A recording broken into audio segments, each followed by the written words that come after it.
नमस्कार विद्यार्थी मित्रांनो, तुमचं स्वागत आहे arthrology plus economic survey of India आणि इकॉनॉमिक सर्वे ऑफ महाराष्ट्र या बॅचमध्ये. मित्रांनो, आज आपण नवीन टॉपिक चालू करणार आहोत ज्याचं नाव आहे उद्योग आणि सहकार.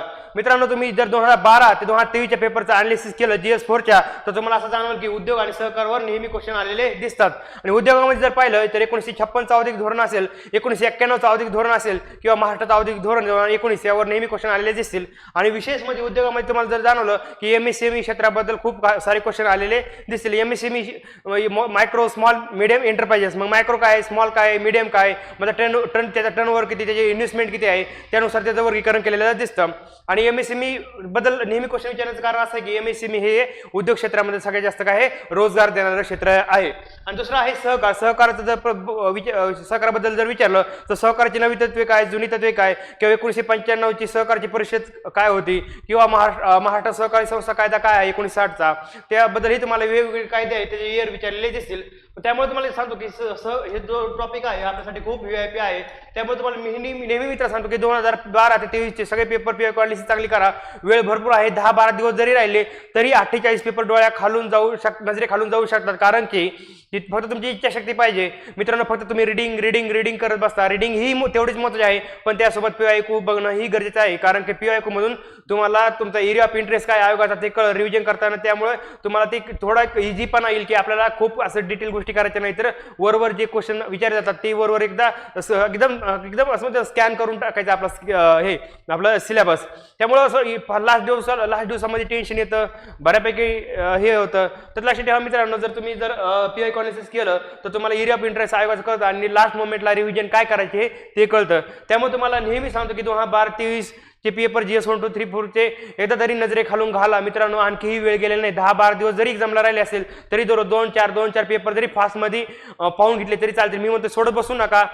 2012-23 पेपर घ्या, डायरेक्ट आन्सर की घ्या, टिक करा आणि डायरेक्ट वाचून काढा. ऍटलीस्ट तुम्हाला एक कळल की नेमकं काय क्वेश्चनचा कल काय आहे, क्वेश्चन कसे विचारले जातात, आयोगाचा माइंडसेट काय आहे, आपल्या आयोगाचं आपल्या माइंडसेट सोबत खेळण्याचं काय म्हणजे कसं खेळलं जातं हे तुम्हाला. आणि त्या दरम्यान तुमचे काय होतं, काही क्वेश्चन सोडण्याचे जे सॉफ्ट स्किल असतात तेही डेव्हलप होतात. तर ठीक आहे मित्रांनो, नेहमी ह्याबद्दल तुम्हाला मी सांगितलं आलेलं आहे, इथून मी पुढे सांगल. आणि मी तुम्हाला कितीही बोर झालं तरी मी हे सांगतच राहणार की 2012 ते 23 नक्की करा. कारण की मित्रांनो हे गरजेचं आहे, म्हणून मी रिपीट करतो आहे. मेन झाल्यानंतर हे सगळे शब्द तुम्हाला माझ्या आठवतील की नेमकं मी काय बोलत होते. आणि ज्यांनी हे गोष्टी केल्या माझ्या ऐकल्यात, मी म्हणत नाही की मी काय असं खूप काहीतरी वेगळं सांगत आहे. ह्या गोष्टी 2012-23 PYQ अनालिसिस करा, हे तुम्हाला टॉपरही सांगतील, शिक्षक लोकही सांगतील, सगळे सांगतात. मी काही वेगळं सांगत नाही, फक्त तुम्हाला काय करतोय ते फक्त नजरे समोर आणून सांगणं. म्हणजे जे अनकॉन्शियस माइंडमध्ये ज्या गोष्टी गेल्या असतात फक्त त्या कॉन्शियस माइंडमध्ये समोर आणून सांगतो की ह्याही गोष्टी गरजेच्या असतात. लक्षात ठेवा. आणि दुसरं महत्त्वाची गोष्ट आहे की आता चालू करूयात, आता जास्त वेळ घेत नाही त्या दुसऱ्या गोष्टी डिस्कस करण्यासाठी. तर ठीक आहे, आपण ऍक्च्युअली आपला जो टॉपिक आहे तो चालू करूयात. तर लक्षात ठेवा, उद्योग आणि सहकार. तर मित्रांनो, असं तुम्हाला जाणवलं की लक्षात ठेवा, उद्योग आणि सहकार क्षेत्र एकमेकांना पूरक असून सहकारी संस्था उद्योगांना कच्चा माल, वित्त आणि कुशल मनुष्यबळ पुरवतात, तर उद्योग क्षेत्रातून सहकारी संस्थांसाठी तंत्रज्ञान, बाजारपेठ, आर्थिक सहाय्य उपलब्ध होते. म्हणजे काय तर एकमेकाला काय तर आपल्याला कॉम्प्लिमेंटरी दिसतील. नंतर बघा, उद्योग म्हणजे काय लक्षात ठेवा, आपल्या राज्याच्या वैविध्यपूर्ण औद्योगिक क्षेत्रामध्ये ऑटोमोटिव्ह, माहिती तंत्रज्ञान, फार्मास्युटिकल्स, कापड आणि अभियांत्रिकी यासारख्या प्रमुख क्षेत्रांचा समावेश असल्याने व्यवसायासाठी स्पर्धात्मक वातावरण उपलब्ध होते.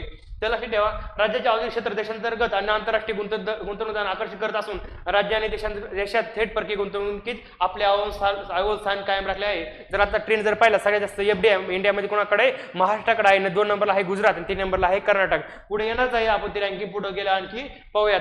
टॉपला पण आहे महाराष्ट्र. नंतर लक्षात ठेवा मित्रांनो, राज्याचे औद्योगिक धोरण 2019 असेल, हे PYQ आलेला 2023 ला मित्रांनो. आणि महाराष्ट्र लॉजिस्टिक धोरण 2024 असेल. आणि हे प्राथमिक क्षेत्र काय ते आपल्यासाठी खूप VIP आहे. त्यामुळे आपण हे करत असताना आपल्याला काळजीपूर्वक करावे लागणार आहे. का आणि दुसरं महत्त्वाची गोष्ट यासोबत पुढे येणारच आहे, मॅग्नेटिक महाराष्ट्र काय आहे तेही आपल्याला पाहावं लागेल. तर पहिलं ते पाहू की राज्याचे औद्योगिक धोरण 2019. तर मी फास्टमध्ये घेतो की त्यामध्ये काय केलं, 14 प्राधान्य क्षेत्रांना चालना देणार आहे. किती? 14, 34, 24 नेहमी आकडे येतात. तुम्हाला म्हणलो होतो हे आकडे 6 नंबर असेल, त्या दरम्यान आपण अशा ट्रिक्स बनवल्या त्या. इथं पण किती 14 प्राधान्य क्षेत्रांना चालना देणार आहे. 2019 आहे. मला सांगा 2014ला आपण काय केलं, 2014ला हे इंडिया महाराष्ट्रामध्ये असं महायुतीचं सरकार आलं होतं असं लक्षात ठेवा. 2014 पण 2019ला सेकंड इलेक्शन झाल्या, म्हणजे 19ला सेकंड इलेक्शनच्या टायमाला म्हणायचं की राज्याचं औद्योगिक धोरण आणलं 2019. 14ला सत्तेमध्ये आल्यामुळे 14 हा आमच्यासाठी लकी आकडा आहे असं समजून 14 प्राधान्य क्षेत्रांना चालना देणार असं ती काय केलं औद्योगिक धोरण आणलंय असं लक्षात ठेवा स्टोरी टाईप मध्ये, म्हणजे तसं ठेवता येईल तुम्हाला. नंतर वेगवेगळी धोरणे कोणते, लॉजिस्टिक धोरण 2024, पर्यटन धोरण 2024, निर्यात प्रोत्साहन धोरण 2023 आणि माहिती तंत्रज्ञान व माहिती तंत्रज्ञान सहाय्यक सेवा धोरण 2023, एकात्मिक व शाश्वत वस्त्रोद्योग धोरण 2023 ते 28, महाराष्ट्र बंदर विकास धोरण 2023 आणि हरित हायड्रोजन 2023 आणि विद्युत वाहने धोरण 2021. मित्रांनो ही धोरणे त्याचे वर्ष आपल्या जोड्या लावामध्ये विचारले जाऊ शकतात. तर तुम्हाला एक ट्रिक सांगतो, आपल्या नेहमीच सांगत आलेलं आहे की शेतकऱ्याचं उत्पन्न कधी डबल पर्यंत 2022 पर्यंत डबल करायचं होतं. जर तुम्ही जर पाहिलं की 23 मध्ये तुम्हाला भरपूर गोष्टी दिसतील की निर्यात प्रोत्साहन धोरण 2023, आता मला सांगा निर्यात प्रोत्साहन 2023 का घेतलं तर लक्षात ठेवा की शेतकऱ्याचं उत्पन्न डबल झालंय, बरोबर आहे, डबल होणार आहे ना. पण त्याला उत्पन्न जर डबल झालं तर त्याची देशांतर्गत विक्री तर महत्त्वाची आहे, पण देशाबाहेर आंतरराष्ट्रीय विक्री होण्यासाठी आपल्याला काय करावं, निर्यात धोरण राबवावं लागलं. म्हणून ती 22ला काही गोष्टी लक्षात आल्या, मग 23ला त्या हळूहळू इम्प्लिमेंट व्हायला लागल्या. मग काय आहे निर्यात प्रोत्साहन धोरण 2023, आमचं उत्पन्न वाढलं ना, मग निर्यातीकडे पण लक्ष द्यावं लागेल. दुसरं 1 वर्षाने आम्ही 2023ला त्याकडे लक्ष द्यायला चालू केली. मला सांगा जर आम्ही फूड प्रोसेसिंग इंडस्ट्री आहे, आमच्याकडे उत्पन्न वाढायला लागले, मग आमच्याकडे काय पाहिजे, नवनवीन तंत्रज्ञानही पाहिजे. मग 23ला आमच्या आणखी एक गोष्ट आली की आम्ही काय केलं पाहिजे, नवीन माहिती व तंत्रज्ञान माहिती तंत्रज्ञान सहाय्यक सेवा धोरण पण आणलं पाहिजे. ते पण काही 2023चं आहे. आणि त्यासोबत काय आलं पाहिजे, आमच्याकडे कापसाचं उत्पादन वाढलं, समजा मराठवाड्यामध्ये किंवा विदर्भामध्ये कापसाचं उत्पादन वाढलंय, मग आम्हाला 22ला आम्हाला शेतकऱ्याचं उत्पन्न डबल करायचं. मग महाराष्ट्र रिजन किंवा विदर्भ रिजनमध्ये कापूस जास्त पिकतो, मग त्या संदर्भातही आम्हाला एखादं धोरण राबवायचं होतं. एकात्मिक व शाश्वत वस्त्रोद्योग धोरण 2023-28 हे किती होतं, 5 वर्षासाठी लक्ष ठेवा. आणि महाराष्ट्र बंदर विकास धोरण 2023 का तर लक्ष ठेवा, माल आणलं नाही, काही माल आपल्याला काय करायचं आहे, जहाजा थ्रू म्हणजे समुद्रामार्गे आपल्याला काय करायचं आहे, बाहेर पाठवायचं आहे. मग लक्षात तेव्हा हे आलं की महाराष्ट्र बंदर विकास धोरण 2023 आहे. आणि लक्षात ठेवा आम्हाला काय लागणार आहे, शाश्वत आम्हाला एनर्जी लागणार आहे की आम्ही जगाला आपण सगळं जग म्हणतोय की आपल्याला काय करायचं, ग्रीन एनर्जी वापरायची किंवा शाश्वत जास्त पॉल्युशन कमी असणार वापरायचं. तर लक्षात ठेवा हरित हायड्रोजन धोरण 2023ला, मग त्यासोबत आपण हे पण करणार आहे हरित हायड्रोजन धोरण 2023 आणि विद्युत. लक्षात ठेवा हे जे असे 2023-22च्या लिंक करून आपण हे लक्षात ठेवण्याचा प्रयत्न करा. नंतर आहे लॉजिस्टिक धोरण 2024 आणि पर्यटन धोरण 2024 हे झालं त्या 2 वर्षांनंतर आलं. मग लक्षात ठेवा की नंतर हे सगळे धोरण राबवले तर लक्षात आलं की आपला लॉजिस्टिक खर्च जो आहे म्हणजे वाहतुकीचा खर्च असेल ते असेल आपला काय झालं, त्यालाच आपण म्हणतो लॉजिस्टिक जो खर्च आहे तो वाढायला लागलाय. हे कधी लक्षात आलं, सगळं पहिल्यांदा 22 पर्यंत उत्पन्न डबल करायचं होतं, त्यानंतर 23ला आम्ही वेगवेगळी धोरणे आणली आणि नंतर कळलं की खर्च वाढायला आहे. मग खर्च वाढायला म्हणून लगेच दुसऱ्या वर्षी 24ला आम्ही लॉजिस्टिक धोरण 2024 आणलं. आणि लक्षात ठेवा आम्ही सगळं करत असताना काय करायचं आम्हाला नंतर असं पण लक्षात आलं की आम्ही गावाकडली जी शेती असतं असं कृषी पर्यटन म्हणून आम्ही असा प्रकार आणू शकतो.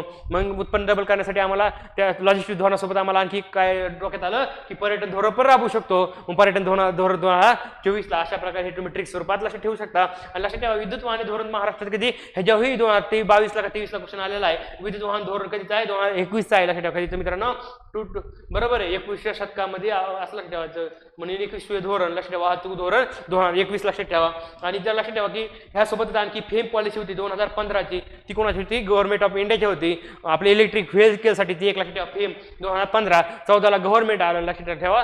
15ला एकात्मिक फलोत्पादन अभियान जेव्हा आलं त्यावेळेस लक्षात ठेवा. 15-16ला एकात्मिक फलोत्पादन अभियान 15-16 आहे, त्यासोबतच फेम पॉलिसी आलेली आहे. बरोबर आहे, फेमस फळं लक्षात ठेवा, फेमस फळं लक्षात ठेवा. एकात्मिक फलोत्पादन अभियानासोबत फेमस फळं, फेमस म्हणजे फेम पॉलिसी 2015 इलेक्ट्रिक धोरण. आणि आम्हाला फळं हे इलेक्ट्रिक वाहनामध्ये घेऊन जायचे आहेत असं लक्षात ठेवायचं.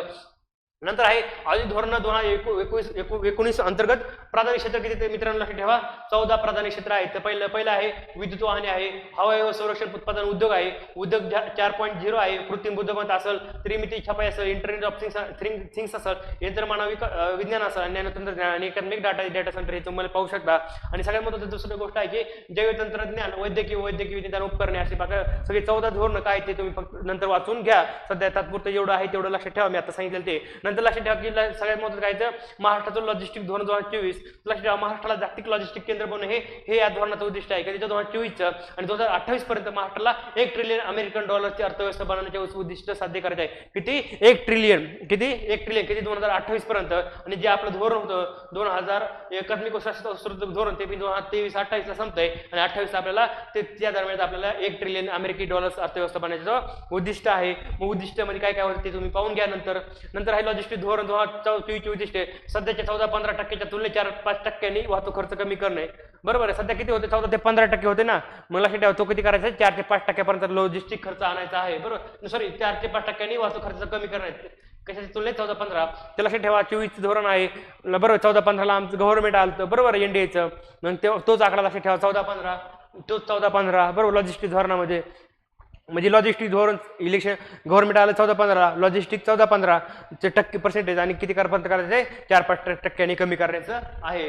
लक्षात ठेवा. आणि 14ला गव्हर्नमेंट आलं आणि 10 वर्षांनी आपल्याला लॉजिस्टिक धोरण दिसेल. तिकडेही त्या 22 तुम्हाला रिलेट करून सांगितलं होतं. इथं पण लक्षात ठेवा 14ला गव्हर्नमेंट आलं 10 वर्षांनी आम्ही तो लॉजिस्टिक धोरण आणलं असं लक्षात ठेवा.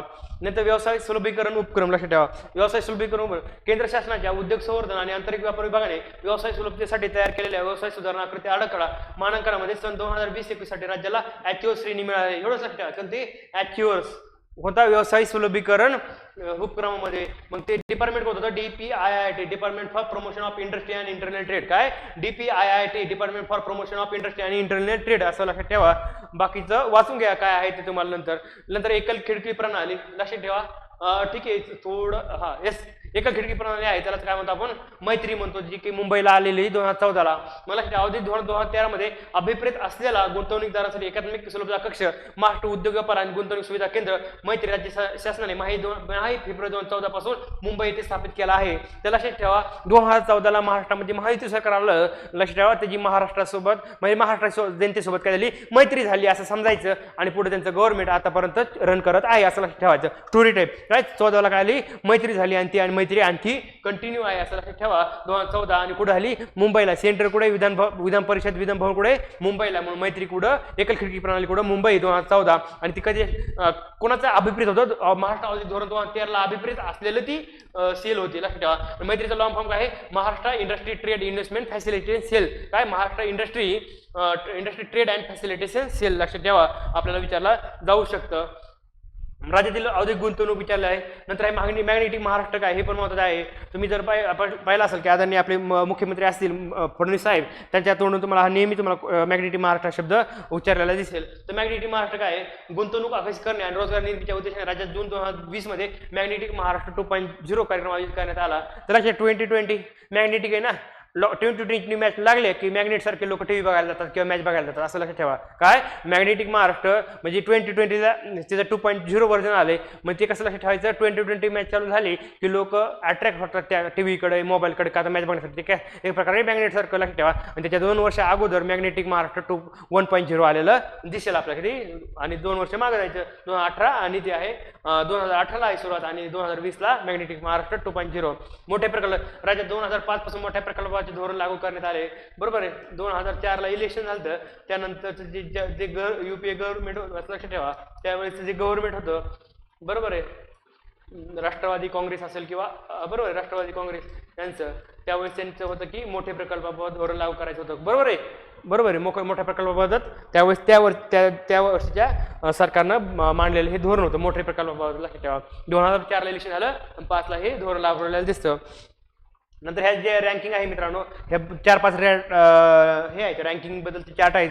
आपल्याला फक्त सगळ्यात जास्त इन्व्हेस्टमेंट कुठं झाली? महाराष्ट्र, गुजरात आणि कर्नाटक एवढंच आपल्याला रँकिंग महत्त्वाची आहे. बाकीची रँकिंग नाही लक्षात ठेवली तरी चालेल. तर लक्षात ठेवा जिल्हास्तरीय गुंतवणूक परिषद काय आहे ते वाचून घ्या मित्रांनो. नंतर आहे राज्यामधील थेट विदेशी गुंतवणूक. लक्षात ठेवा महाराष्ट्र, गुजरात आणि कर्नाटक सगळ्यात कुठे लक्षात ठेवा. ही महाराष्ट्र, गुजरात आणि कर्नाटक आपल्याला माहिती सगळ्यात जास्त PFD कुठला आहे? महाराष्ट्र. सेकंड गुजरात आहे. नंतर 3 नंबरला कर्नाटक आहे. पण मित्रांनो तुम्हाला एक जाणवलं की 2023-24 आणि 24-25च्या आकडेवारीनुसार तुम्हाला जाणवलं. पण 22-23ला ट्रेंड वेगळा होता. लक्षात ठेवा मित्रांनो. स्टेटमेंट असं असू शकतं की सध्या महाराष्ट्र, गुजरात आणि कर्नाटक हे टॉप 3 राज्य असे आहेत की जे विदेशी गुंतवणूक आकर्षित करता. आणि सगळ्यात महत्त्वाचं रँकिंग पण असं दिलं जाऊ शकतो महाराष्ट्र, गुजरात आणि कर्नाटक हे टॉप 3. आणि जर आणखी दुसरं स्टेटमेंट असं असू शकतं की कर्नाटकला मागे टाकून गुजरातने सेकंड नंबर प्राप्त केला आहे. बरोबर आहे. कर्नाटकला मागे टाकून गुजरातने सेकंड नंबर प्राप्त केला आहे. कारण की 2012-23ला कर्नाटक हे 2 नंबरला होतं. तुम्ही जर पाहिलं की महाराष्ट्र टॉपला दिसतंय पण कर्नाटक हे तुम्हाला सेकंड नंबरला होतं आणि गुजरात 3 नंबरला होतं. बघा लक्षात ठेवा. पण आता तर ट्रेंड आहे 23 नंतर गुजरात हे सेकंडला गेले आणि कर्नाटक तिसरीला म्हणजे कर्नाटक रिप्लेस कोणी केलंय? गुजरातला. आणि महाराष्ट्र आहे तिथंच आहे पहिल्या रँकिंगला. नंतर आहे सूक्ष्म व लघु मध्यम उपक्रम इम्पॉर्टंट PYQ उद्यम नोंदणी पोर्टल 2020 मित्रांनो ह्याच्यावरही PYQ आहे, ह्याच्यावरही 22 का 23 ला क्वेश्चन येऊन गेलेला आहे.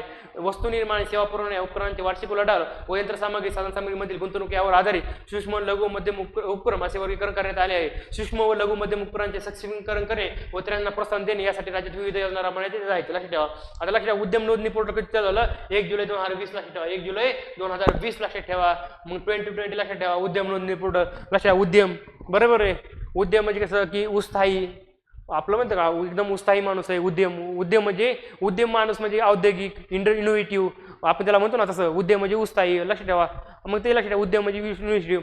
मग तुम्हाला जरी जाणवलं की उद्यम उत्साही इनोव्हेटिव्ह लोक तुम्हाला कुठे दिसतील क्रिकेटमध्ये दिसतील आणि तुम्हाला त्यांची एकदम स्ट्रॅटेजी असते कसं खेळायचं कसा बॉल टोलवायचा किंवा एखादा आजूबाजूला एवढा हजारोनी लाखोनी क्राऊड असतो त्यावेळेस मग कसं मानसिक स्थिती शांत ठेवायची हे सगळं स्ट्रॅटेजी त्यांच्याकडे असते. मग ते कसं एकदम उद्यमी लोक असतात. लक्षात ठेवा. कोण क्रिकेटवाले आणि त्यामध्ये सगळ्यात जास्त कस कुठं लागतो 2020 मॅचमध्ये. मग उद्यम कधी आलं 2020. लक्षात ठेवा उद्यम 2020 क्रिकेटशी रिलेट करू शकता. मग MSME बद्दल तुम्हाला जे आता बोललो इन्व्हेस्टमेंट किती टर्नओव्हर सध्या अपडेट झाला आहे. मायक्रो स्मॉल मीडियम इंडस्ट्री आणि दुसरा आहे लक्षात ठेवा त्यांचं इन्व्हेस्टमेंट किती आणि टर्नओव्हर किती. मायक्रोचा किती 2.5 कोटी आहे. स्मॉलचा किती 25 कोटी आणि मीडियमचा 125 कोटी. 2.2 कोटी 25 कोटी आणि 125 कोटी असं लक्षात ठेवा. तुम्हाला एक जाणार 25 असं दिसतंय. पहिल्या 25 मध्ये फक्त डॉट टाकायचा म्हणजे 2.5 कोटी होते. दुसरा 25 मध्ये डॉट काढायचा. पहिल्या 25 मध्ये डॉट काढायचा 25 होते आणि नंतर 25 मध्ये हे जे आहे 25 हे जर एक बाजूला ठेवला आणि पहिल्या बाजूला दुर्लक्ष केले हे तुम्हाला 25 दिसेल. हे 25 दिसेल. तिसऱ्यामध्ये पण 25 दिसेल. फक्त पहिल्या 25 मध्ये डॉट आहे बरोबर आहे. दुसऱ्या 25 मध्ये काही नाही डॉट नाही आणि तिसऱ्या 25 मध्ये एक वाढलेला आहे असं लक्षात ठेवा. म्हणजे आकडे तुम्हाला विसरणार नाही. 2.5 2.5 कोर 2.5 कोर 2.5 करोड आणि 125 करोड असं लक्षात ठेवा. एवढा चार्ट जरी लक्षात ठेवला तरी चालेल. आणि टर्नओव्हर किती लक्षात ठेवा 10 कोटी 100 कोटी आणि 500 कोटी. 10 कोटी 100 कोटी आणि 500 कोटी. 10 100 500 लक्षात ठेवा. 10 100 500 अशा प्रकारे. दुसरा जरी लक्षात नाही राहिला तर पहिल्याला लक्षात राहू द्या तो खूप महत्त्वाचा आहे. तरी पण 10 100 आणि 500 कोटी हे त्यांचं टर्न होता. इन्व्हेस्टमेंट 2.5 कोटी 25 कोटी आणि 125 कोटी आपल्याला पाहता येईल मित्रांनो. नंतर लक्षात ठेवा मित्रांनो महाराष्ट्रातून निर्यात महाराष्ट्र राज्य निर्यात प्रोत्साहन धोरण 2023 एक जिल्हा एक उत्पादन असे म्हणजे त्या रिलेटेड आपल्याला ते जिल्ह्यात निर्यातीचे काय काय केंद्र बनवायचे आहे लक्षात ठेवा. लक्षात ठेवा एक उत्पादन एक जिल्हा एक उत्पादन सुरू करणार पहिलं राज्य कोणते लक्षात ठेवा मित्रांनो हे आहे UP आहे. तिकडे चालू केलं 2018 लक्षात ठेवा. कधी एक जिल्हा एक उत्पादन कधी UP बरोबर. आपलं जे मॅग्नेटिक महाराष्ट्र जेव्हा आलं होतं महाराष्ट्राचं मॅग्नेटिक धोरण 2018 आलं त्याच दरम्यान UP मध्येही काय आलं लक्षात ठेवा एक जिल्हा एक उत्पादन आलं UP मध्ये 2018 तर आता इथून पुढे लक्षात ठेवताना अभ्यास करताना UP सोबत आपलं काही कॉम्पिटिशन आहे. काल पण सांगितलं होतं ना UP सोबत आपलं कॉम्पिटिशन आहे. त्यामुळे UP काय रेल्वेस आला UP आणि महाराष्ट्र कम्पेअर करत राहा. लक्षात ठेवा म्हणजे काही फॅक्च्युअल डाटा तुम्हाला त्या संदर्भात चांगल्या प्रकारे लक्षात ठेवता येईल. तर एक जिल्हा एक उत्पादन 2018 UPचा आहे आणि मॅग्नेटिक महाराष्ट्र पण 2018चा आहे. लक्षात ठेवा एकूण निर्यातीत 15.4% एवढा राज्य दुसऱ्या क्रमांक आहे बरोबर आहे. किती सेकंड रँकला आहे आणि एक नीती आयोगाने प्रकाश केला निर्यात सज्जता निर्देशांक 2022 राज्य देशात दुसऱ्या क्रमांक आहे. इथेही दुसऱ्या क्रमांक आहे आणि म्हणजे काय आहे एकूण निर्यातीत आणि निर्यात सज्जता निर्देशांक निर्यात म्हणलं की आहे सेकंड क्रमांकाला आहे महाराष्ट्र. काय सेकंड क्रमांकाला आहे लक्षात ठेवा. महाराष्ट्र सेकंड क्रमांकावर आहे. मला लक्षात ठेवा निर्यातीत किती महान आपला महाराष्ट्र लक्षात ठेवा. महान महाराष्ट्र सेकंडला आणि महान महाराष्ट्र असं इथं पुढे काय लक्षात आपण नेहमी अभ्यास करत लक्षात ठेवायचं. निर्यात करताना काय करायचं महान महाराष्ट्र नावाचा ब्रँड तयार करायचा. किती महान महाराष्ट्राचा ब्रँड म्हणजे आपण काही निर्यात करताना असं काय करायचं आपण लेबल लावायचं महान महाराष्ट्र असं ट्रिक्स स्वरूपात लक्षात ठेवण्यासाठी प्रयत्न करा. महान महाराष्ट्रामध्ये 2 शब्द आहे. महान एक महाराष्ट्र एक मग निर्यात किती 2 सेकंड रँकला असं लक्षात काहीतरी ठेवायचं. तुम्हाला मी ह्याच्यामध्ये सांगितलं होतं कर्सिव्ह लिपीबद्दल सांगितलं होतं. इम्पोर्ट एक्सपोर्टबद्दल PYQ मध्ये ट्रिक्स सांगितलं. ती जर वेळ भेटला तर पुढच्या लेक्चरमध्ये एखाद्या तुम्हाला सांगतो की निर्यात आहे त्याबद्दल काय ती ट्रिक्स होती ती सातपुरती लक्षात ठेवा. आम्ही निर्यात करताना काय करणार आहे महान महाराष्ट्र नावाने ब्रँडिंग करणार आहे. महान महाराष्ट्रामध्ये किती शब्द येतं 2 शब्द एक महान आणि दुसरा महाराष्ट्र म्हणून सेकंड निर्यातीमध्ये असं लक्षात ठेवा.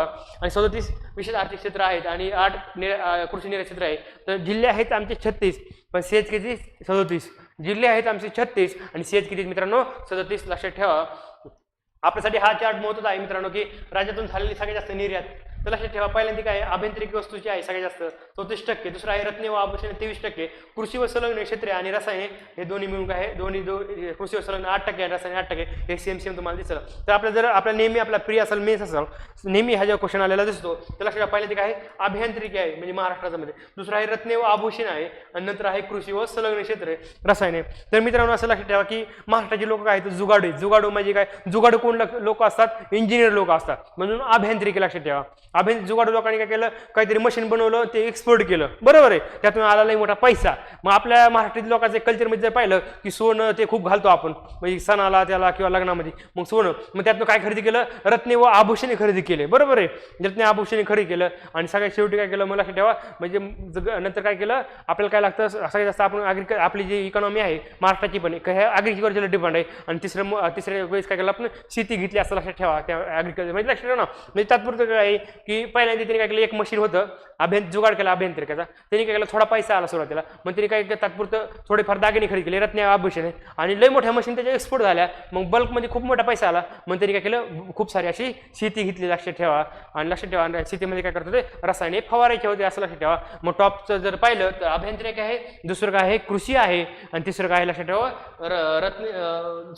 पहिलं आहे मायकून बोलताना चूक झालं, दुसरं कृषी आलं, पहिलं आहे अभियांत्रिकी, दुसरं आहे रत्ने व आभूषणे आणि तिसऱ्यामध्ये म्हणलं तर पाहिलं कृषी व संलग्न रसायने व रत्ने व आभूषणे. लक्षात ठेवा पहिलं काय आहे अभियांत्रिकी, दुसरं आहे रत्ने व आभूषणे, पहिलं अभियांत्रिकी, दुसरं रत्ने व आभूषणे आणि तिसरं आहे कृषी व संलग्न आणि रसायने असं लक्षात ठेवा. हे तुम्हाला ट्रिक सांगितली की एखादा जुगाडू म्हणजे इंजिनियर काय केलं मशीन बनवलं, तो आला अभियांत्रिकी, मग त्यांनी एक्सपोर्ट केले, थोडं एक्सपोर्ट केलं तर सुरुवातीला थोडा पैसा आला, मग नंतर काय केलं रत्ने व आभूषणे खरेदी केले आणि नंतर काय केलं खूप सारा पैसा आला, खूप साऱ्या मशीनी एक्सपोर्ट झाल्या, मग त्यांनी काय केली मोठी शेती घेतली आणि त्यामध्ये फवारण्यासाठी रसायनासाठी कारखाना पण काढला असं लक्षात ठेवा. पहिलं दुसरं तिसरं असं लक्षात ठेवता येईल तुम्हाला अभियांत्रिकी रत्ने व आभूषणे कृषी व संलग्न रसायने असं लक्षात ठेवता येईल.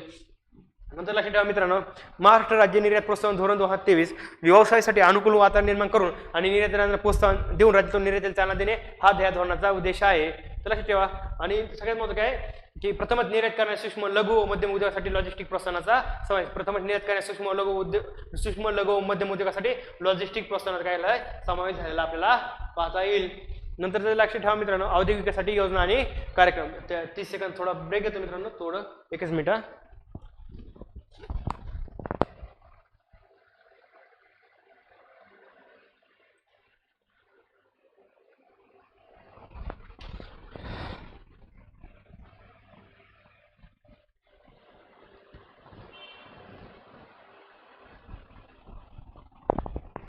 आता मित्रांनो थोडं इथं थोडं फास्ट घेऊया. तर लक्षात ठेवा फास्ट मध्ये घेतो का तर आपल्याला वेळ कमी पडतो, कसं वेळ खूप होईल आपला, तर फास्ट मध्ये घेतो, फक्त तुम्ही काय काळजीपूर्वक लक्ष ठेवा. तर पहिला आहे औद्योगिक विकासासाठी योजना आणि कार्यक्रम. लक्ष ठेवा सूक्ष्म आणि लघु उद्योग समूह विकास कार्यक्रम, त्याला MSME CDP म्हणतात. सूक्ष्म आणि लघु क्षेत्राच्या सर्वांगीण विकासासाठी केंद्र शासन 2006 पासून हा कार्यक्रम राबवत आहे. काय सूक्ष्म आणि लघु उद्योग समूह विकास कार्यक्रम मध्ये 2006 पासून राबवत आहे. लक्षात ठेवा. आपण जर पाहिलं असेल मानव विकास 2006 होतं, वनग्राम मिशन 2006 होतं, म्हणजे मानव विकास मिशन 2006 हा PYQ होता, वनग्राम मिशन 2006 आहे. राष्ट्रीय आपलं वनग्राम जे आहे महाराष्ट्राचं ते तिथे 2006 आहे. आणि मी PYQ मध्ये एक टिक सांगितलं की मानवाचा वन वाचवा मानव वाचवा, वन वाचवा, वन फॉर वनग्राम, मानवचं मानव लक्षात राहील, आणि दोन्ही पण 2006. त्याच्या जोडीला आपण आणखी एक घेऊन आलो काय सूक्ष्म लघु उद्योग समूह विकास कार्यक्रम. काय समूह विकास कार्यक्रम, सोबत राहून सगळ्यांनी विकास करायचा आहे असं लक्षात ठेवा. मग मानवाचा विकास कधी होईल, सगळे जर एकत्र आले तरच विकास होईल. मानव वाचवा वन वाचवा सामूहिकपणे. काय वन वाचवा मानव वाचवा सामूहिकपणे, बरं. वन फॉर वनग्राम, नंतर मानव 2006 आणि समूह विकास कार्यक्रम 2006 लक्षात ठेव. वनग्राम मानव विकास आणि समूह विकास कार्यक्रम सोबत 2006 हे इयर तुम्हाला लक्षात ठेवता येईल. काय वन वाचवा मानव वाचवा आणि काय करायचं समूह हे काय सगळ्या गोष्टी समूहाने करायच्या आहेत, एकट्याने करायचं काय तर समूहाने करायचं आहे. नंतर लक्षात ठेवा महाराष्ट्र राज्य औद्योगिक समूह विकास कार्यक्रम. नंतर हा कार्यक्रम 2014 पासून राज्यामध्ये उद्योग विरहित जिल्हे आणि ग्रामीण भागात उद्योगाच्या विकासासाठी हा राज्य शासन राबवण्यात आहे. तुम्ही जर पाहिलं तर इंडिया गव्हर्नमेंट आल्यापासून सगळ्यात जास्त आपल्या महाराष्ट्रामध्ये सरकार आल्यापासून गडचिरोली जिल्ह्याकडे किंवा तिकडल्या भागांकडे सगळ्यात जास्त आता थोडं महत्त्व देण्याचं आपलं पहिल्यापासून ते धोरण होतं. त्यातला आणखी म्हणजे पहिलं सरकार पण देत होतं आणि इथून पुढचाही सरकारचा आणखी इथून पुढे कल वाढलेला त्या साईडला दिसतो. तर लक्षात ठेवा महाराष्ट्र राज्य औद्योगिक समूह विकास कार्यक्रम कधीचा आहे 2014चा आहे. त्याला लक्षात ठेवा समूह विकास करायचा ना, मग त्याचं लक्षात ठेवायचं असं की 2014ला इंडिया गव्हर्नमेंट आलं झालं आणि त्यांनी सांगितलं सबका साथ सबका विकास. हे आहे ना स्लोगन आहे ना इंडिया गव्हर्नमेंटची, सबका साथ सबका विकास. ते कधी आली 14ला आणि 14ला काय आला समूह विकास कार्यक्रम 2014 असं लक्षात ठेवा. सामूहिक प्रोत्साहन योजना समतोल प्रादेशिक विकासाला प्रोत्साहन देण्यासाठी आणि औद्योगिकदृष्ट्या कमी विकसित भागात उद्योगाचा प्रचार हो याकरिता या भागातील नवीन किंवा विस्तारित उद्योग घटकांसाठी राज्य शासन सामूहिक प्रोत्साहन योजना राबवत आहे. कोणासाठी? समतोल प्रादेशिक विकास करण्यासाठी आणि औद्योगिकदृष्ट्या कमी विकसित भागासाठी लक्षात ठेवा. कधी 1964 लक्षात ठेवा सामूहिक प्रोत्साहन योजना. तर ही कशी लक्षात ठेवायची मित्रांनो? 1964 लक्षात ठेवा. तर 1964 कशा ठेवायची की कम्युनिस्ट पार्टी ऑफ इंडिया जी होती की 1925 ची होती आणि कम्युनिस्ट पार्टी ऑफ मार्क्सिस्ट 1964ला इंडियामधून कम्युनिस्ट पार्टी ऑफ इंडिया म्हणून कम्युनिस्ट पार्टी ऑफ इंडियामधून communist party of Marxist split झाली होती. तर स्प्लिट केव्हा झालं होतं? 1964ला. तेव्हा असं समजायचं की तुम्ही सामूहिक एकत्र यायला पाहिजे होतं. स्प्लिट झाल्यानंतर लोकांमध्ये चर्चा झाला की तुम्ही वेगळं राहू नका, तुम्ही एकत्र राहिला असं काहीतरी लक्षात ठेवा. काही लोक म्हणलीच असतील ना, काही लोकांचा पाठिंबा असेल, काही लोकांचा हे पण असेल ना की असं विरोध पण असेल की तुम्ही एकत्र राहा म्हणून. मग तसं लक्षात ठेवा. ह्यासोबत टुरी टाईप लक्षात ठेवा. कम्युनिस्ट पार्टी ऑफ इंडिया 1925 आहे आणि ते स्प्लिट झाले 64ला आणि 64ला लोक काय म्हणले सामूहिक राहा, सामूहिक प्रोत्साहन योजना. ती पण कधीला ही 64ला. मग काही जणांनी समूहाने राहण्यासाठी प्रोत्साहन केलं होतं जेव्हा त्यांचं स्प्लिट झालं तेव्हा. आणि कम्युनिस्ट पार्टी ऑफ इंडियामधून कम्युनिस्ट पार्टी ऑफ मार्क्सिस्ट 64ला स्प्लिट झाली. त्यावेळेसच काय म्हणलं की तुम्ही सामूहिक प्रोत्साहनासाठी काय केलं सगळ्यांना. त्यांनी काय केलं असं की त्याला काय म्हणता येईल आपल्याला की सोबत राहा असं लोकांनी सांगितलं. असं ते 64 रिलेट करूयात आपण. काही कन्फ्यूज होऊ नका मित्रांनो. जर काही गोष्टी थोडं बोलता बोलता माझ्या इकडे होतात त्या फास्टमध्ये करत असताना, पण एवढंच लक्ष दिलं ना तुमचं 64 स्प्लिट झाले पण काही लोक म्हणले समूहाने राहा. लक्षात ठेवा. असं काहीतरी वेगवेगळ्या गोष्टी तुम्ही असं ट्रिक स्वरूपात लक्षात ठेवू शकता. राज्यातील संस्थात्मक पाठबळ आणि औद्योगिक पायाभूत सुविधा लक्षात ठेवा. महाराष्ट्र औद्योगिक विकास महामंडळ MIDC. तर लक्षात ठेवा मित्रांनो MIDC वर आपल्या क्वेश्चन विचारला होता. महाराष्ट्राची स्थापना झाली 1960. MIDC चे ऍक्ट आहे 1961 आणि MIDC स्थापना ऍक्च्युअली कधी झाली 1962ला. महाराष्ट्राची स्थापना झाली 1960ला. MIDC चा ऍक्ट आहे 1961ला आणि MIDC स्थापना झाली 62ला. 60 61 असं तुम्ही MIDC संदर्भात लक्षात ठेवू शकतो. महाराष्ट्र औद्योगिक विकास महामंडळ MIDC Delhi Mumbai industrial corridor आणि सुपा जपानी इन्व्हेस्टमेंट झोन प्रकल्पाच्या माध्यमातून औद्योगिक पायाभूत सुविधांचा विकास सुरू झाला आहे. तर लक्षात ठेवा काय Delhi Mumbai industrial corridor PYQ आहे. सेंद्रा बेडकिन आणि दिघी बद्दल विचारलं होतं. आणि सुपा जपानी इन्व्हेस्टमेंट झोन काय सुपा जपानी इन्व्हेस्टमेंट झोन हे पण लक्षात ठेवा मित्रांनो. लक्षात ठेवा. ह्याच्यावर क्वेश्चन असा होता आपण ह्याच्यावर पण दिल्ली मुंबई कॉरिडॉर पण विचारला क्वेश्चन आणि ह्याच्यावर पण विचारला होता की आपल्यामध्ये किती हे येते. लक्षात ठेवा. महाराष्ट्र MIDC काय 292 औद्योगिक संकुले आहेत. त्यामध्ये काय लक्षात ठेवा 47 मोठे औद्योगिक क्षेत्र आहे, 105 काय तर लघु औद्योगिक क्षेत्र आहे, 40 विकास केंद्र आहे. आणि अशातील सर्वात पाणी पुरवठा जाळे दररोज 200 MLD हे काय उद्योगाने वीज पुरवठ्यासाठी स्वतंत्र फीडर असेल, वाईन पार्क असेल अशा प्रकारे तुम्हाला दिसेल तिथं. आणि 9 विशेष आर्थिक क्षेत्रे आणि 27 IT पार्क अशा विशेष पायाभूत सुविधा आहेत. 9 काही विशेष आर्थिक क्षेत्र आहेत बरोबर आहे आणि 27 IT पार्क किती 27 लक्षात ठेवा. 9 त्रिक 27 9च्या पाड्यात 9 त्रिक 27 लक्षात ठेवा. 9 27 लक्षात ठेवा असं एका पाड्यामधलं आहे म्हणून 9 विशेष आर्थिक क्षेत्र आणि 27 IT पार्क अशा विशेष पायाभूत सुविधा आहेत. लक्षात ठेवा. ह्याच्यावर क्वेश्चन आलता की 292 औद्योगिक संकुले आहेत त्यामध्ये लक्षात ठेवा किती 292 लक्षात ठेवा मित्रांनो 292 त्यामध्ये 147 मोठे औद्योगिक क्षेत्र 105 काय लघु औद्योगिक क्षेत्र आणि 40 काय विकास केंद्र. ह्याच्यावरती क्वेश्चन येऊनच गेलेला आहे. किती होती लक्षात ठेवा सगळ्यात जास्त 292 147 मोठी लघु 105 आणि 40 विकास केंद्र असं लक्षात ठेवा. आणि 27 IT पार्क आणि विशेष आर्थिक क्षेत्र 9 असे लक्षात ठेवता येईल तुम्हाला. नंतर राज्याचे प्रमुख महत्त्वाकांक्षी प्रकल्प कोणते पहिले 4 लक्षात ठेवा. रांजणगाव तळेगाव मध्ये इथे हायटेक ESDM पार्क लक्षात ठेवा. दिघी बंदर औद्योगिक क्षेत्रात बल्क औषध प्रकल्प व लेदर प्रकल्प. ऑरिक दिंडोरी सिन्नर बुटीपुरी आणि नागपूर इथे मेगा फूड पार्क व हब. मुंबई नवी मुंबई तळोदे मध्ये स्टार्टअप व डेटा सेंटर लक्षात ठेवा.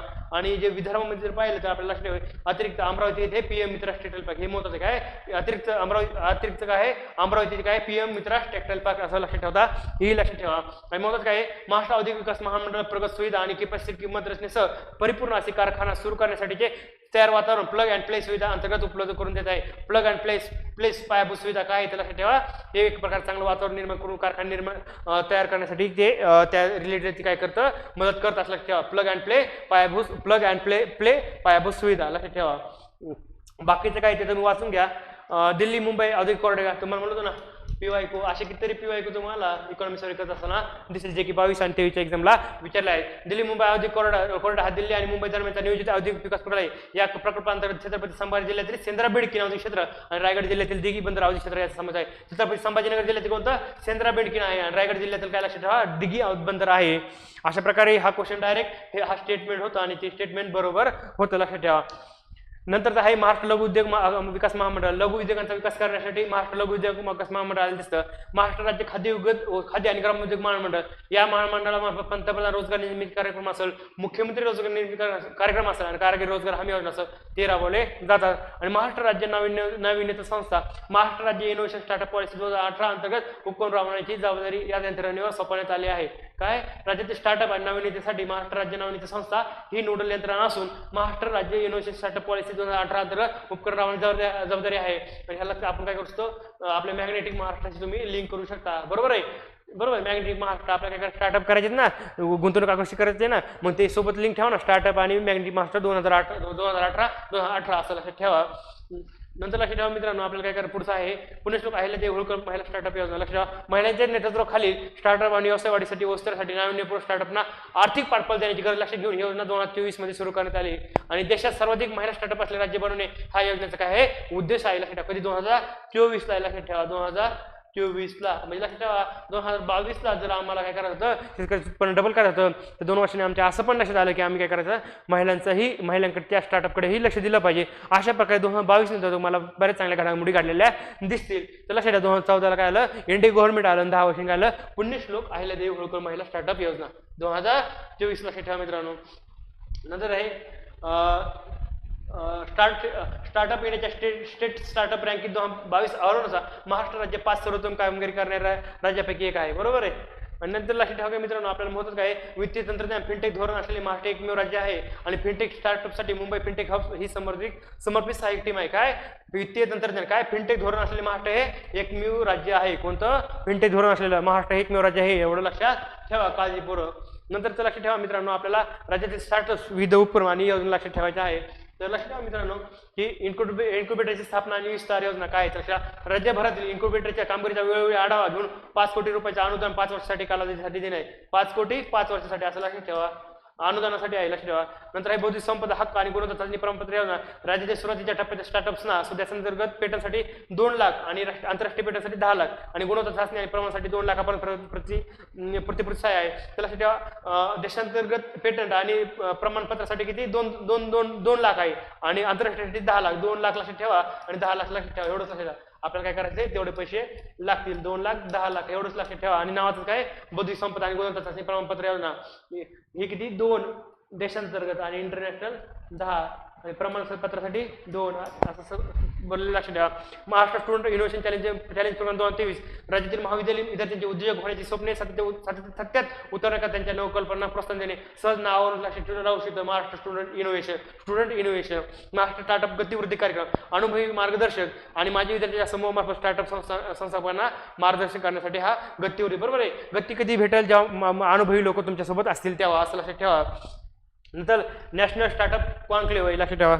ज्ञान आणि अनुभवाची देवाणघेवाण सुलभ करणे, गुंतवणुकीची संधी उपलब्ध करून देणे यासाठी आपल्याला नॅशनल स्टार्टअप कॉन्क्लेव्ह आहे. बरोबर आहे. कॉन्क्लेव्ह परिषदा कशासाठी असतात, वेगवेगळ्या क्षेत्रातील लोक एकत्र येणे आणि आपल्या त्यांच्या ज्ञानाची अनुभवाची देवाणघेवाण होणे हा त्याचा उद्देश असतो, नावाचाच आहे त्याच्या. माहिती तंत्रज्ञान व माहिती तंत्रज्ञान सहाय्यभूत सेवा लक्षात ठेवा.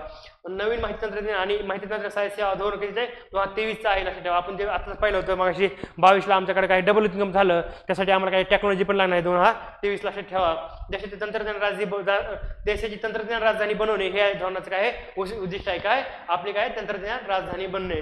नंतर माहिती तंत्रज्ञान संकुले किती महाराष्ट्रामध्ये लक्षात ठेवा 37 माहिती काय तर सार्वजनिक माहिती तंत्रज्ञान संकुले आहे. 36 जिल्हे 34 माहिती तंत्रज्ञान संकुले किती 36 जिल्हे 34 माहिती तंत्रज्ञान संकुले. महाराष्ट्र औद्योगिक विकास महामंडळ MIDC सिडको आणि software technology parks of India यांनी ही माहिती संकुलित विकसित केली. कोणी महाराष्ट्र राज्य औद्योगिक विकास महामंडळ असेल, सिडको असेल, software technology parks of India यांनी काय केलंय माहिती तंत्रज्ञान संकुल केली. किती 37 लक्षात ठेवा 37 लक्षात ठेवा की. आणि सगळं हे काय आता वाचून घ्या की बाकीचं काय आहे ते तुम्ही. तर लक्षात ठेवा अखिल भारतीय सॉफ्टवेअर निर्याती राज्याचा वाटा सुमारे 20% असून कर्नाटकानंतर दुसऱ्या क्रमांक आहे. बरोबर. निर्यात म्हणलं की आपण दुसऱ्याच क्रमांकाला असतो, तिथं पण निर्याती दुसरं होतं. महान महाराष्ट्र निर्यात करायची दुसरं, महान मध्ये एक शब्द महाराष्ट्र एक शब्द मग 2 शब्द महान महाराष्ट्र आणि ब्रँडिंग काय आपलं निर्यातीचं महान महाराष्ट्र असं स्टोरी टाईप लक्षात ठेवा. तिथं पण दुसरा क्रमांक दिसेल. निर्यात म्हणलं की आपण सेकंड रँक असं लक्षात ठेवा. इथे पण अखिल भारतीय सॉफ्टवेअर निर्याती राज्याचा वाटा सुमारे 20% असून कर्नाटकानंतर दुसऱ्या क्रमांक. तुम्हाला जर IT पार्क जर पाहिले तर लक्षात ठेवा तुम्हाला की पुण्यामध्ये आहे बँगलोर आहे. पुणे आहे महाराष्ट्रामध्ये, बँगलोर आहे कर्नाटकमध्ये, पण आपण काही सेकंड रँकला आहे. पहिलं कोण असायला पाहिजे बँगलोर म्हणून कर्नाटक असं लक्षात ठेवा मित्रांनो. खनिजे काय ते लक्षात ठेवा. राज्याच्या खनिजाबद्दल एक लक्षात ठेवा मित्रांनो. राज्याचं उत्पादनक्षम खनिज साठा असणारे सुमारे 58,000 चौरस किलोमीटर क्षेत्र असून ते राज्याच्या एकूण भौगोलिक क्षेत्राच्या किती 19% आहे. किती 19% लक्षात ठेवा. 19% लक्षात ठेवा, खूप महत्वाचं आहे. 2019 आमचं औद्योगिक धोरण आहे, त्या संदर्भात जर आम्ही खनिजाचं जर प्रमाण पाहिलं तर किती 19 लक्षात ठेवा आणि 58,000 चौरस किलोमीटर लक्षात राहिलेलं ठेवा. फक्त 2019 ते 19% असं लक्षात ठेवा. सगळ्यात लक्षात ठेवा, नागपूरला 60% आहे, कोकणात 20% आहे, अमरावतीला 10% आहे, संभाजीनगरला छत्रपती संभाजीनगरला 5%, पुण्याला 3. तर लक्षात ठेवा नागपूरला सगळ्यात जास्त आहे. एवढं लक्षात. ट्रेन लक्षात ठेवा, ट्रेन काय सगळ्यात जास्त नागपूरहून डायरेक्ट कोकणात यायचं, म्हणजे डायरेक्ट पूर्वेकडून पश्चिमेकडे. नागपूर 60%, नंतर आहे काय कोकण 20%, अमरावती 10% आणि संभाजीनगर 5%. आकडे जरी लक्षात नाही राहिले तर ट्रेन लक्षात ठेवा. सगळ्यात जास्त कुठे खनिज कोकण आपलं हे सॉरी पूर्वेकडे आहे नागपूरला. नंतर नागपूर बघा. नंतर तुम्हाला कुठे यायचं डायरेक्ट पश्चिममध्ये कोकणात यायचंय. कोकणातून परत कुठे जायचंय अमरावतीला जायचं. अमरावतीतून परत काय जायचं छत्रपती संभाजीनगर. म्हणजे कसं झिकझॅक जायचं. पहिल्यांदा काय जायचं, पहिल्यांदा कुठे जायचं नागपूरला जायचं, पूर्वेकडे जायचं. सगळ्यात जास्त तिकडे जाईल ना, तिथून परत आम्ही कोकणात येणार. कोकणातून परत कुठे जाणार आम्ही परत अमरावतीला. अमरावतीतून परत आम्ही छत्रपती संभाजीनगरला वापस. अशी 4 लक्षात ठेवा टेक्निक स्वरूपास. नंतर राज्य उत्पादन सन 2023 मधील एकूण खनिज उत्पन्न प्रमुख खनिजांचा वाटा सगळ्यात जास्त महाराष्ट्रामध्ये आहे कोळसा आहे, दुसरा आहे चुनखडी, नंतर आहे कच्चे लोखंड. 3च लक्षात ठेवा, कोळसा, चुनखडी आणि कच्चे लोखंड लक्षात ठेवा मित्रांनो. तर लक्षात ठेवा मग त्याचे स्ट्रिक्ट असे कोक डीड बूस्ट टू इकॉनॉमी. काय कोकनी काय केलं म्हणजे कोळसा जेवढं उत्पन्न झालं त्यातून आम्ही काय केलं औष्णिक उद्योग निर्मिती केली आणि त्यातून आम्ही काय केलं उद्योगधंद्याला आम्ही वीज पुरवठा केला. वीज पुरवठा केल्यामुळे उद्योगधंदे एकदम फास्ट झाले, त्यामुळे काय झालं इकॉनॉमीला आमच्या बूस्ट भेटला. मग कोक डीड बूस्ट टू इकॉनॉमी. काय कोक डीड बूस्ट टू इकॉनॉमी. कोक म्हणजे कोळसा, डीड मधलं डी लक्षात ठेवा, चुनखडी ते चुनखडी मधलं डी लक्षात ठेवा आणि ड जे आहे ते लोखंडामधलं लक्षात ठेवा. कोक डीड काय कोक डीड बूस्ट टू इकॉनॉमी. कोक म्हणजे कोळसा, चुनखडी डी त्या चुनखडी मध्ये डी घेतला, लोखंडामध्ये ड घेतला. कोक डीड लक्षात ठेवा. कोक डीड बूस्ट टू इकॉनॉमी असं लक्षात ठेवा. नंतर हे तंत्रज्ञान श्रेणीवर्धन निधी योजना वस्त्रोद्योगास जागतिक स्तरावर स्पर्धात्मक बनवण्याकरता नवीन व सुयोग्य तंत्रज्ञान प्राप्त होण्याकरता सहाय्य करण्यासाठी केंद्र शासनाने सन 1999 मध्ये तंत्रज्ञान श्रेणीवर्धन निधी योजना सुरू केली. कधी 1999 लक्षात ठेवा. तंत्रज्ञान श्रेणीवर्धन निधी योजना कधी जुनी 1999 लक्षात ठेवा. वस्त्रोद्योग संकुल एकोणीस लक्षात ठेवा. हिंगणघाट, वर्धा, वसमत, हिंगोली, लातूर, शिरपूर, वदेगाव, धुळे, भिवंडी, ठाणे, बारामती, पुणे, इस्लामपूर, सांगली आणि इचलकरंजी 4 कोल्हापूर असं लक्षात ठेवा. ते लक्षात ठेवा. पुढे ते लक्षात ठेवा. ट्रिक सांगतो. धुळे आम्ही ट्रिक्स बनवली की एखादा मुलगा आहे मुलींना छेड काढतो बसमध्ये. मग त्यावेळेस काय झालं, एखाद्या आजीने त्या मुलाला इतकं धुतलं नंतर तो मुलगा आहे का आजीला घाबरायला लागला. म्हणजे आजी जर एसटीमध्ये दिसली, बसमध्ये दिसली की तो एसटीमध्ये चढतच नाही. तर मला लक्षात ठेवा की आम्ही आजीला आपण गावामध्ये काय म्हणतो, बरेच जण बाई म्हणतात, बाई पण म्हणतात आजींना बाई. मला लक्षात ठेवा धुतल्याला मुलगाला आपण फक्त धुळे करा. धुतल्याला मुलगा बाईला भिला आणि वर्ध्याच्या बसमध्ये. कुठं धुतल्याला मुलगा बाईला भिला वर्ध्याच्या बसमध्ये. धुतल्याला म्हणजे धुळे, बा म्हणजे Baramati, E for Islampur, E for Ichalkaranji आणि भी फॉर भिवंडी, ला फॉर लातूर, व फॉर वर्धाचं वर्धा लक्षात ठेवेल, बस फॉर बसमत असं लक्षात ठेवा. हे सगळ्या प्रकारे तुम्ही लक्षात ठेवू शकता. वर्ध्याचं हिंगणघाट असं लक्षात ठेवा. धुळ्या म्हणजे धुतलेला मुलगा म्हणजे धुळ्याचा, बाईला भिला वर्ध्याच्या बसमध्ये असं लक्षात ठेवा. एवढी ट्रिक्स इथं लक्षात ठेवू शकतो मी. एकात्मिक व शाश्वत वस्त्रोद्योग धोरण कधीचे 23-28 आपण पाहिलंच आहे. पर्यटन धोरण महाराष्ट्र पर्यटन 2024 लक्षात ठेवा. महाराष्ट्र पर्यटन 2024 काय होतं, पुढील 10 वर्षात पर्यटन क्षेत्रात 1 लाख कोटीची गुंतवणूक आकर्षित करणे. हे एवढंच लक्षात ठेवा. काय पुढील 10 वर्षात पर्यटन क्षेत्रात किती 1 लाख कोटीची गुंतवणूक आकर्षित करणे. 10 वर्षात 1 लाख कोटी, 10 वर्षात 1 लाख कोटी एवढं लक्षात ठेवा. नंतर आहे महाराष्ट्र विशेष पर्यटन क्षेत्र विकास कार्यक्रम 50 विशेष पर्यटन क्षेत्र स्थळे आणि पर्यटन मित्र कार्यक्रम काय प्रमुख पर्यटन सराव सुरक्षित आणि जबाबदार पर्यटनासाठी कृती दल तैनात करणे असं आहे. तर लक्षात ठेवा. आणि नंतर जी गोष्ट आहे मित्रांनो लक्षात ठेवा की पर्यटन क्षेत्रासाठी उपक्रम धोरणाचा तपशील. तर लक्षात ठेवा.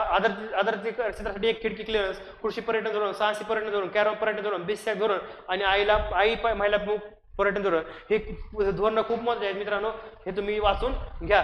कोणते हे सगळे धोरण या पर्यटन धोरणावर आपल्याला क्वेश्चन आलेला आहे. साहसी पर्यटन आणि पर्यटन धोरणावर. हे फक्त तुम्ही नंतर वाचून घ्या. काही सोपं आहे, जसं वाचलं तरी तुमच्या लक्षात राहील. त्यामुळे मी काही जास्त एक्सप्लेन करत नाही. जिथे सांख्यिकी गोष्टी आहेत मी तुम्हाला एक्सप्लेन करण्याचा प्रयत्न करेन. भारत पर्यटन सांख्यिकी 2023 नुसार सन 2022 मध्ये देशांतर्गत पर्यटक भेटीमध्ये राज्य 6व्या क्रमांकावर आहे आणि परदेशी पर्यटक भेटीमध्ये 2ऱ्या क्रमांकावर आहे. म्हणजे देशांतर्गत किती 6 आहे आणि परदेशीमध्ये 2रा आहे. म्हणजे देशांतर्गत किती 6 मारलेला आहे. बरोबर आहे. देशांतर्गत पर्यटक 6 आहे आणि इंटरनॅशनल म्हणलं की दुसऱ्या क्रमांकाला आहे, बरोबर आहे. म्हणजे फॉरेनच्या लोकांना आपण खूप आवड म्हणजे निर्यात केली ना, सेकंड नंबरला होतो. आणि आपले तिकडे परत निर्यात करताना रिकामी जहाज होती, त्यामध्ये बसून महाराष्ट्रात आली, ते पण सेकंड नंबरला. असं लक्षात ठेवा, काय निर्यात केली सेकंड रँकला, आणि पर्यटकामध्ये पण सेकंड रँक इंटरनॅशनल. का तर तिकडले रिकामी जहाज वापस होते ना, रिकामी नाही आणली, तिकडून पर्यटक पण आणले, असं लक्षात ठेवा. सेकंड रँक लक्षात ठेवा. आणि त्याच्यानंतर काय मारला आम्ही, सिक्सर मारलेला आहे, असं लक्षात ठेवा. नंतर हे काय, हे एक पाहून घ्या तुम्ही. नंतर महाराष्ट्र पर्यटन विकास महामंडळ लक्षात ठेवा, काय आहे ते लक्षात ठेवा. नंतर हे वाचून घ्या तुम्ही. आणि सगळ्यात महत्त्वाचं काय, महाराष्ट्र पर्यटन विकास महामंडळाने सिंधुदुर्ग जिल्ह्यातील कारकळी येथे Indian institute of scuba diving and aquatic sport इजा विकसित केली असून देशातील ही पहिली संस्था आहे. हे एक महत्त्वाचं आहे. आणि सातारा जिल्ह्यातील मुनावळे येथे कोयना जलपर्यटन केंद्र विकसित केलं आहे. कुठं, साताऱ्याचे मुनावळे येथे. सिंधुदुर्ग जिल्ह्यातील कोणतं, तारकर्ली, आणि सातारा जिल्ह्यातील मुनावळे लक्षात ठेवा. नंतर लक्षात ठेवा निव्वळ मूल्यवर्धितील योगदान आणि एकूण वेतनातील योगदान लक्षात ठेवा. तर दोन्हीमध्येही महाराष्ट्र टॉपला आहे. आणि दुसरं जे ट्रेंड आहे लक्षात ठेवा, महाराष्ट्र गुजरात तामिळनाडू, महाराष्ट्र तामिळनाडू गुजरात. तर महाराष्ट्र गुजरात आपल्याला रँक माहिती असतो, महाराष्ट्र गुजरात तामिळनाडू महाराष्ट्र तामिळनाडू गुजरात. तर लक्षात ठेवा निव्वळ मूल्यवर्धीमध्ये महाराष्ट्र गुजरात तामिळनाडू, का तर सगळ्यात जास्त त्यांच्याकडे एफडी येतं ना, म्हणून महाराष्ट्र गुजरात आणि तामिळनाडू. वेतन जर शब्द आला तर लक्षात ठेवा वेतनमध्ये काय आहे, वेतनची जर स्पेलिंग काढली तर वेतन लिहितं. आणि तामिळनाडूमध्ये टॅन आहे, मग वेतनचं लक्षात आलं ते महाराष्ट्र, नंतर आमचा सेकंड तामिळनाडू आलं पाहिजे, नंतर गुजरात. असा ट्रिक स्वरूपात तुम्ही लक्षात ठेवू शकता. नंतर आहे मित्रांनो की बाकीची काही इन्फॉर्मेशन आहे ते आणखी घेऊयात. हां, सहकारचं काय आहे, सहकारी संस्था नोंदणी महाराष्ट्र सहकारी संस्था कायदा 1960 अंतर्गत आहे. किती, 1960 अंतर्गत लक्षात ठेवा. आणि 31 मार्च 2024 रोजी राज्यात किती 2.22 लाख सहकारी संस्था आहेत. किती 2.22 लाख सहकारी संस्था. आणि 57% सहकारी संस्था या गृहनिर्माण संस्था, एकूण पैकी 57% काय आहेत, गृहनिर्माण आहेत. लक्षात ठेवा कायदा कधीचा 1960चा येऊन क्वेश्चन येऊन गेलेला आहे, लक्षात ठेवा मित्रांनो. नंतर आहे महाराष्ट्र राज्य सहकारी बँक माहिती, ही राज्याची सिकर सहकारी बँक आहे. एकूण 31 जिल्हा मध्यवर्ती सहकारी बँका जिल्हा सराव आहेत. किती 31 मित्रांनो. हे आलेला आहे, परत येऊ शकतो. किती 31 आहेत, लक्षात ठेवा. किती 31 लक्षात ठेवा मित्रांनो. नंतर लक्षात ठेवा प्राथमिक कृषी पतपुरवठा सहकारी संस्था. तर लक्षात ठेवा आपला हा क्वेश्चन 20,962 प्राथमिक कृषी पतपुरवठा संस्था होत्या. किती 24 पर्यंत, 31 मार्च 2024 पर्यंत किती 20,962 लक्षात ठेवा. ह्याच्यावरही क्वेश्चन आलेला आहे, लक्षात ठेवा 20,962.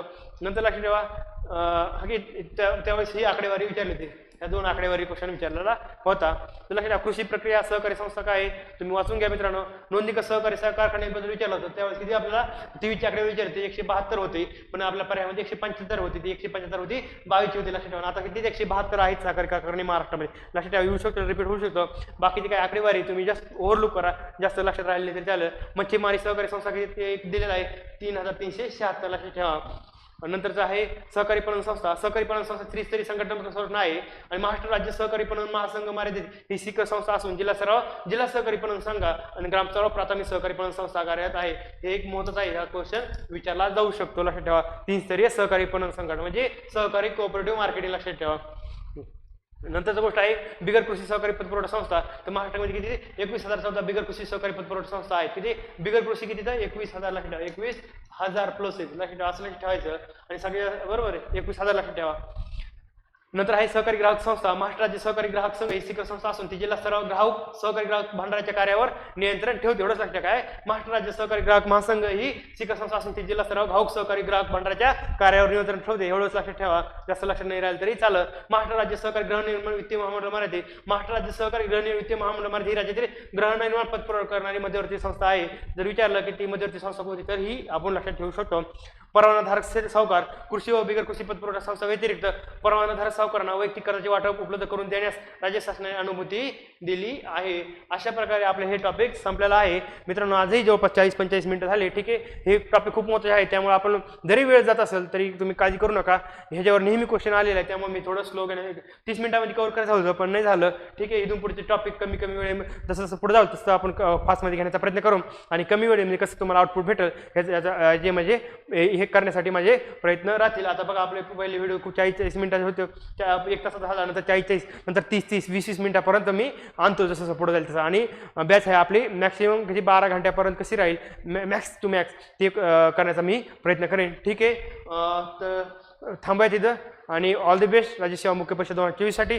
आणि नेहमीच तुम्हाला एक सांगायचं आहे की जर कुठेही एक्झाम जवळ आल्यानंतर थोडी भीती वाटते. ती भीती महाराष्ट्र टॉपर येणाऱ्या मुलालाही असते. त्यामुळे भीती वाटत असली तर फक्त स्वतःला एकच सांगायचं, माझा अभ्यास झालेला आहे, मी 3-4 वर्षाला अभ्यास करतोय. मी जर लाखांमधून हजारामध्ये आलोय तर नक्कीच माझ्यामध्ये काहीतरी आहे. येणारी एक्झाम ही जशी प्री क्रॅक केली तशी मी मेन्स क्रॅक करणार आहे. आणि सगळ्यात महत्त्वाची गोष्ट की कधी भीती वाटली तर एकच सांगायचं स्वतःला, जे मी तुम्हाला सांगितलं ऋतिक रोशनचे डायलॉग माउंटेन ड्यूची जाहिरातीमधला की डर के आगे जीते. काय डर के आगे जीते, स्वतः सांगायचं काय डर के आगे जीते. ठीक आहे, थँक्यू.